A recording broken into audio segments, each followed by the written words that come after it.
কুমিল্লার দেবিদ্বারে ছাত্র আন্দোলনে গুলিতে নিহত আব্দুর রাজ্জাক রুবেল হত্যা মামলার আসামি রাজুর স্ত্রী সুমি আক্তার কৃতক মামলা প্রত্যাহারের দাবিতে মানববন্ধন করেছে এলাকাবাসী।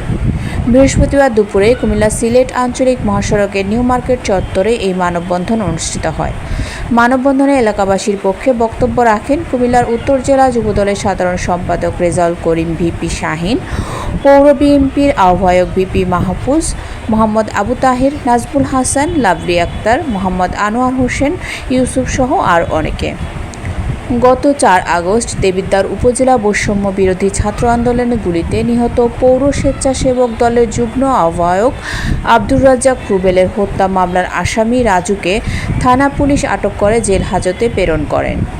মামলার অপর আসামিদের বাঁচাতে তার স্ত্রী সুমি আক্তার নিহত রুবেলের পরিবারের সদস্যসহ এলাকার নির্দোষ ব্যক্তির নামে মিথ্যা মামলা দিয়ে হয়রানির প্রতিবাদে মামলা প্রত্যাহারের দাবিতে এই মানববন্ধন অনুষ্ঠিত হয়েছে।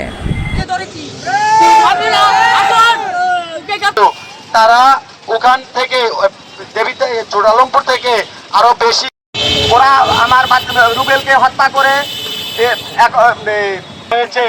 সবগুলো মামলার আসামি এবং ভিডিও ফুটেজে যারা আছে রুবেল হত্যার ফাঁসি চাই।